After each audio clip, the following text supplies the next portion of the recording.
কেইজনমান মই দূৰত দেখিছোঁ তেখেতসকলকো মই ওচৰ চাপি আহিবলৈ অনুৰোধ জনাইছোঁ। কোনেও দূৰলৈ আঁতৰি নাযাব। আমাৰ মৰমৰ জুবিনদাৰ এইখন হ'ব চাগে প্ৰথমখন, গোটেই অসমৰ ভিতৰতে চাগে প্ৰথমখন এনেকুৱা শোকসভা, প্ৰথমখন শোকসভা হ'ব।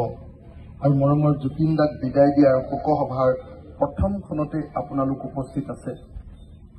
প্ৰথমখন শোকসভাত আপোনালোক উপস্থিত আছে।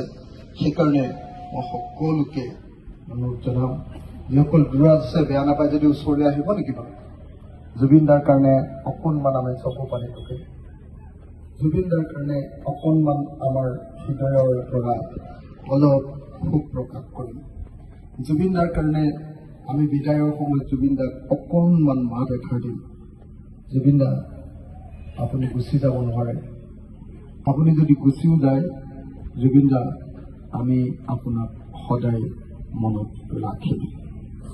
আপুনি অসমৰ কাৰণে যিখিনি গীত দি গৈছে, আপুনি অসমৰ কাৰণে যি চিনেমা দি গৈছে, আপুনি অসমৰ মানুহৰ মাজত যি কথা বতৰা কৈ গৈছে, প্ৰত্যেকটো কথা আমি মনত ৰাখিম আৰু অসমীয়া জাতিক দিনে দিনে উন্নতিৰ পথলৈ আগুৱাই লৈ যাবৰ কাৰণে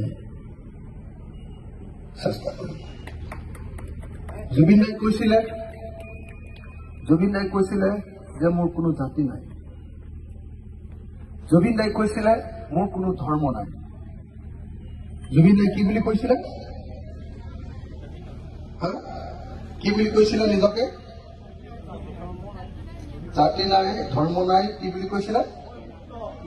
মই মুক্ত, মই কাঞ্চনজংঘা। হয়নে? জুবিনদাই কি বুলি কৈছিলে? মোৰ কোনো জাতি নাই। জুবিনদাই কি কৈছিলে? মোৰ কোনো ধৰ্ম নাই। জুবিনদাই কি কৈছিলে? মই মুক্ত, মই মানুহ, মই কাঞ্চনজংঘা। হয়নে? তো যি সময়ত অসমত চাৰিওফালে এতিয়া মানুহক হিন্দু মুছলমান বুলি চাই জাতি জাতি ভাগ কৰে, বড়ো অনাবড়ো এনেকে আমি চাওঁ, সেই সময়ত জুবিনদাই চিঞৰি চিঞৰি কবলৈ সক্ষম হৈছিলে যে মোৰ কোনো জাতি নাই, মোৰ কোনো ধৰ্ম নাই,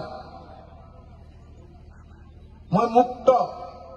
মই এনেকুৱা ধৰ্মীয় বান্ধোনেৰে, হিন্দু মুছলমান খ্ৰীষ্টানৰ বান্ধোনেৰে, ব্ৰাহ্মণ খুদিৰ, কলিতা কোঁচ, বড়ো আহোমৰ এই বৰ্ণবাদী চিন্তাৰে মই বান্ধ নাখাওঁ। মই সকলো মানুহৰ কাৰণে মানুহ, মই মুক্ত, মই মুক্তভাৱে চিন্তা কৰিব পাৰোঁ, মই কাঞ্চনজংঘা। এনেকে বুলি কৈছিলে জুবিনদাই। সেই জুবিনদা যি নিজৰ জাতিৰ কোনো পৰিচয় কেতিয়াও দাঙি ধৰা নাছিলে, আনকি যি জুবিনদাই নিজে ব্ৰাহ্মণ হৈও তেওঁ লগুণদান সম্পৰ্কেও আনকি কঠোৰভাৱে কৈছিলে। জাত ধৰ্ম নথকা মানুহ, জাত ধৰ্ম নথকা মানুহ, সকলো মানুহ একলগ হ'ব লাগে বুলি তেওঁ নিজেই কৈছিলে। সেই জুবিনদাক আমি সকলোৱে আজি নিজৰ প্ৰাণৰ পৰা, নিজৰ হৃদয়ৰ পৰা, নিজৰ বুকুৰ পৰা আমি অকণমান দি পঠিয়াম। সেইকাৰণে মই সকলোকে থিয় হৈ অকণমান গেপ হৈ ইজনে সিজনৰ গাত নলগাকে হাতকেইখন এৰি দিয়ক। হাতকেইখন এনেকে ধৰি নাথাকিব।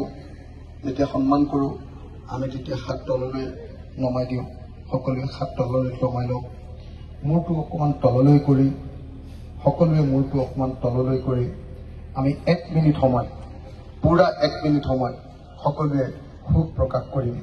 আৰু চাগে অসমৰ ভিতৰত এইখনে প্ৰথমখন শোকসভা হ'ব, যি শোকসভাত আমাৰ মৰমৰ জুবিন গাৰ্গ, যুৱ প্ৰজন্মৰ সাৰ্থক জুবিন গাৰ্গ আৰু সমগ্ৰ অসমীয়া জাতিৰ মৰমৰ ধৰ্ম জাতি বৰ্ণ নথকা সেই জুবিন গাৰ্গ, শিল্পী জুবিন গাৰ্গ, মুক্ত জুবিন গাৰ্গ, কাঞ্চনজংঘা জুবিন গাৰ্গক আমি সকলোৱে অকণমান শ্ৰদ্ধা জনাম, শ্ৰদ্ধাঞ্জলি জনাম।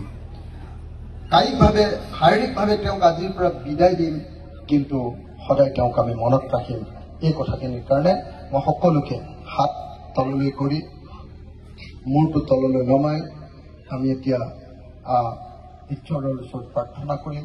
মৌন প্ৰাৰ্থনা মাত্ৰ 1 মিনিটৰ কাৰণে, মাত্ৰ 1 মিনিটৰ কাৰণে ঈশ্বৰ ভগৱান আল্লাহ তেওঁলোকৰ ওচৰত আমি 1 মিনিটৰ কাৰণে মাত্ৰ 1 মিনিটৰ কাৰণে প্ৰাৰ্থনা কৰিম আৰু মই সকলোকে আপোনালোক সকলোকে অনুৰোধ জনাম যে একদম কোনেও মোবাইল চোবাইল নবজাব সকলোৱে পাৰিলে মোবাইলকেইটা সাইলেন্ট কৰি দিয়ক অকণমান সময়ৰ কাৰণে আমাৰ মৰমৰ গায়কজনক আমাৰ মৰমৰ সংগীত শিল্পীজনক আমাৰ মৰমৰ শিল্পীজনক আমি মাত্ৰ 1 মিনিটৰ কাৰণে মই সময়টো চাই আছো 1 মিনিটৰ কাৰণে আমি আৰম্ভ কৰিছো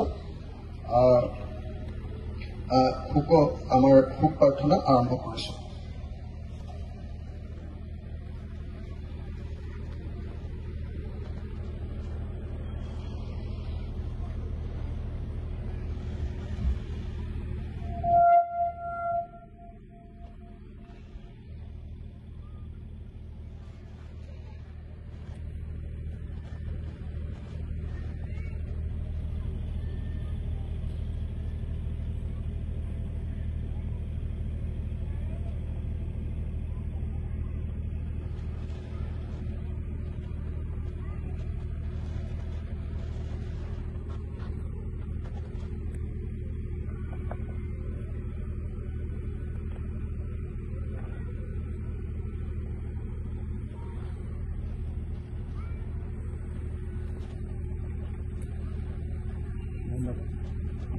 ধন্যবাদ হাজাৰ হাজাৰ মানুহে হাজাৰ হিচাপত মানুহে ইমান মৌনতাৰে গাঁও এখনত জুবিন গাৰ্গক স্মৰণ কৰিলে এইটো সদায় মনত ৰাখিব মনত থাকিব মই আমাৰ বন্ধুসকলে নিশ্চয় ভিডিঅ' কৰি লৈছে